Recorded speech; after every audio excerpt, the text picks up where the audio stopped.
এখন আমাদের ধারাবাহিক রুহানি অনুষ্ঠানে কিছু আলোচনা করা হইবে সিরাতাল মুস্তাকিমের আরো এক তত্ত্ব সম্পর্কে, এবং উক্ত উল্লেখকৃত সেই তত্ত্ব হইল প্রত্যেক মানব দেহর মধ্যে সেই মহান আল্লাহ পাকের গোষ্ঠীকৃত হাদিস বস্তুকে কিভাবে প্রকাশ করা যাইবে তাহার সঠিক হাকিকত সম্পর্কে আমাদের আজকের পর্বে কিছু আলোচনা সম্পূর্ণ দলিল প্রমাণ সহ এবং আধ্যাত্মিক দৃষ্টি অনুসারে করা হইবে।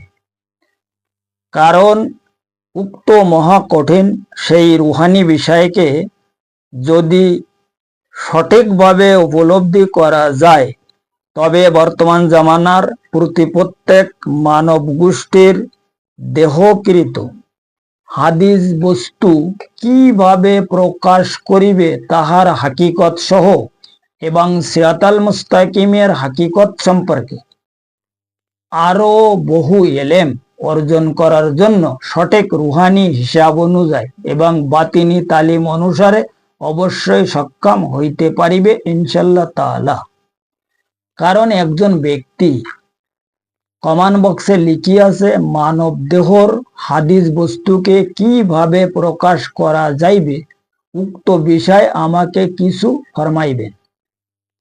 রুহানি বিষয় আপনি যে সমস্ত কথা বলিতেছেন সেই সমস্ত কথাবার্তা আমি কোনো সময় শুনি নাই, কিন্তু আমরা অর্থাৎ তিনি লিখিয়াছে আমি যাহাতে এই ব্যাপারে একটু উপলব্ধি করিতে পারি সেই বিষয়ে আপনি কিছু কথাবার্তা আমাকে শুনাইবেন। এই ভিডিও হইল তাহার একমাত্র এই প্রশ্ন সম্পর্কে।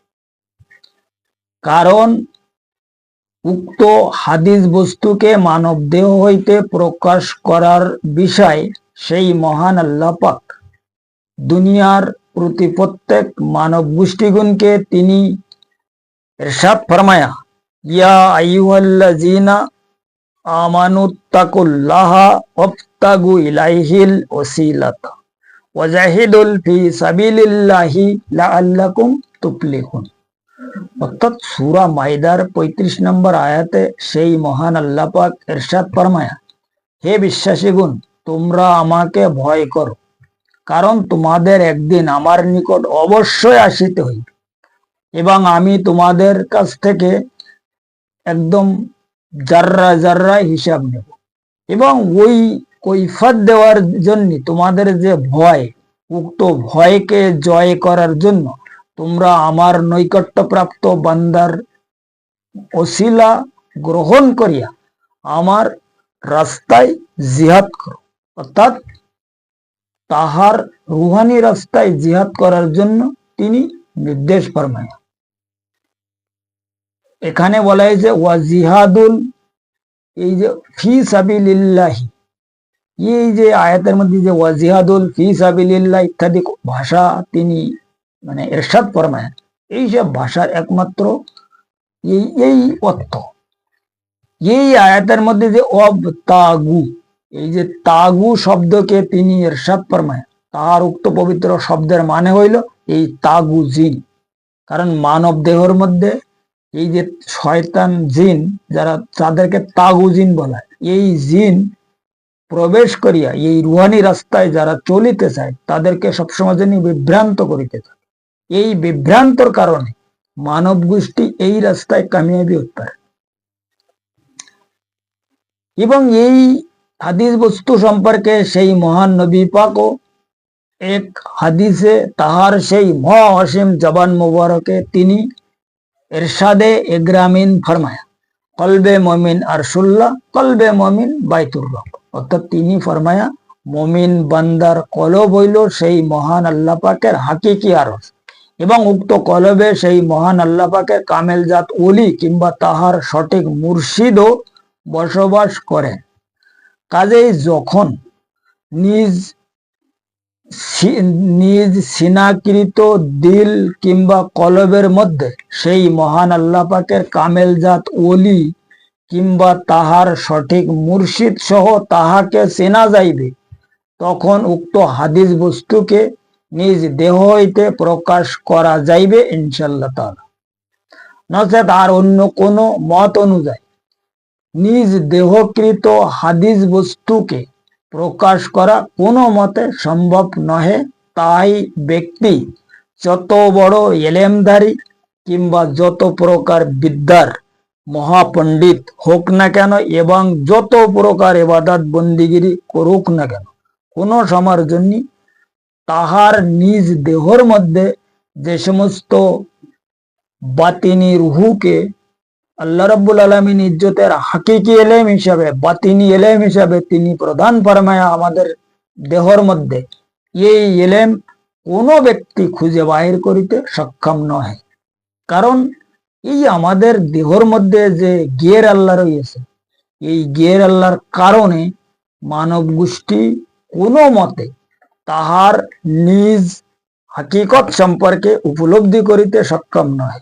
কারণ আমরা যে এই জিকির করি হাসবি রব্বি জাল্লাল্লাহ মাফি কলবি গায়রুল্লাহ, এই যে লাস্টে যে আমরা বলতেছি মাফি কলবি গায়রুল্লাহ, এই গায়রুল্লাহ কি? এ হইলো মানব দেহকৃত গের আল্লাহ। এই গের আল্লাহ যতক্ষণ পর্যন্ত কন্ট্রোল করা না যাবে ততক্ষণ পর্যন্ত মানব গোষ্ঠীর যে হাকিকত কোনো ব্যক্তি প্রকাশ করিতে কোনো মতে সম্ভব, তাই সে যত কিছু করুক না। এই হইল যিনি মানে কমান্ড বক্সে বহুত বড় এক চিঠি লিখে আছে, এই তাহার জন্য সামান্য কিছু কথাবার্তা। এই ব্যাপারে তিনি যদি আরো পরিষ্কারভাবে জানিতে চায় এবং বুঝিতে চায়, ডিসক্রিপশনে আমার নাম্বার দেওয়া আছে, এই নাম্বারে যোগাযোগ করিলে একদম সম্পূর্ণ দলিল প্রমাণ সহ পয়েন্টে পয়েন্টে তাকে আরো এই হাদিস সম্পর্কে বোঝানো হইবে, যদি সে বোঝার চেষ্টা করে, চিন্তা করে। কথা বুঝে গেছে? এই হইল আজকের আলোচনা এবং সিরাতাল মুস্তাকিমের আরো এক বিশাল নিগুড় তথ্য। যিনি এই ব্যাপারে প্রশ্ন ফরমায়, ঠিকই ফরমায়, কারণ এই যে হাদিস, এই হাদিস সম্পর্কে আমার মনে হয় মানব দেহর মধ্যে যে হাদিস, এই হাদিস সম্পর্কে আজ পর্যন্ত দুনিয়ায় প্রকাশ হয়নি কথা। কারণ কি, আমরা তো সবাই জানি যে এই কি কয় এটারে কোরআন শরীফের যে মানে বা তাফসীর বা হুজুর পাক যে সমস্ত হাকিকি এলেম আমাদেরকে ফরমায়া, এটার নাম হচ্ছে হাদিস। এটা হচ্ছে হুজুর পাকের হাকিকত। কিন্তু আল্লাহ রাব্বুল আলামিন ইজ্জতের যে হাকিকত, সেটা আমাদের প্রত্যেক মানব দেহর মধ্যে, যেটাকে হচ্ছে তাহার হাদিস। তিনি যাতে কাদিম বলিয়া ওই কাদিম থেকে হাদিস প্রদান ফরমায়। হাদিস আর কাদিমকে মানে মুলাকাত যেটাকে বলা হয়, বা এই মুলাকাতের অরিজিনাল মানে হইল মিটিং। মুলাকাতের অরিজিনাল মানে হইল মিটিং, সমালোচনা বা সামনাসামনি। এখন এই মুলাকাত করার জন্য তাহার যাতে কাদিমের তাপকে মানে সহ্য করার জন্য, কারণ তাহার যে আনোয়ারে মোবারক জালোয়া সহ্য করতে কোনো ব্যক্তি সক্ষম নয়। তাই যদি সহ্য করতে পারিত ওনার যে তাজাল্লি, তাহলে হজরতে মুসা আলাইহিস সালাম তুর পাহাড়ে বেহুশ হইতেন, ওনার 70 জন সাহাবা মারা যেতেন। এইসব ব্যাপারে মানুষের বোঝার প্রয়োজন আছে। আল্লাহর তাজাল্লি সহ্য করা, আল্লাহর তাজাল্লি গ্রহণ করা অত সোজা না। এখানে বিশাল একটা ব্যাপার আছে। এই আল্লাহ রাব্বুল আলামিনের ইজ্জতের হাকিকি এলেম সম্পর্কে, হাকিকত সম্পর্কে জানা বোঝার মানুষের বিশাল ভাবে একটা প্রয়োজন আছে। তাই এই হাদিস সম্পর্কে যিনি জানতে চাইছে, আমি তাকে বহুত প্রশংসা করতেছি। কারণ এই ব্যাপারে এত সুন্দরভাবে জানার জন্য কেউ আজ পর্যন্ত চেষ্টা করেনি। কারণ কি, এই যে হাদিস যেটা আমি এখন বলেছি, এই জিনিস আজ পর্যন্ত প্রকাশ হয়নি। হাদিস কি বস্তু এটা আমরা শুধু জানি যে হুজুর পাক যা আমাদের জন্য ভালো মন্দ ইরশাদ ফরমায়, এটা হলো হাদিস। এটা হচ্ছে তাহার হাদিস। কিন্তু আল্লাহ পাকের একটা হাদিস আছে, যে হাদিস তিনি মানব দেহর মধ্যে উপস্থিত রাখিয়েছে। যাই হোক, আজকের আলোচনা এই পর্যন্ত রাখা হইল। আগামী পর্বে সিরাতাল মুস্তাকিমের আরো অন্যান্য বিষয় এবং রুহানি হিসাব অনুসারে মানব মুক্তির প্রমাণ সহ আধ্যাত্মিক দৃষ্টি অনুযায়ী কিছু আলোচনা করা হইবে, যদি মুর্শিদ কেবলা দয়া ফরমায় ইনশাল্লাহ তাআলা।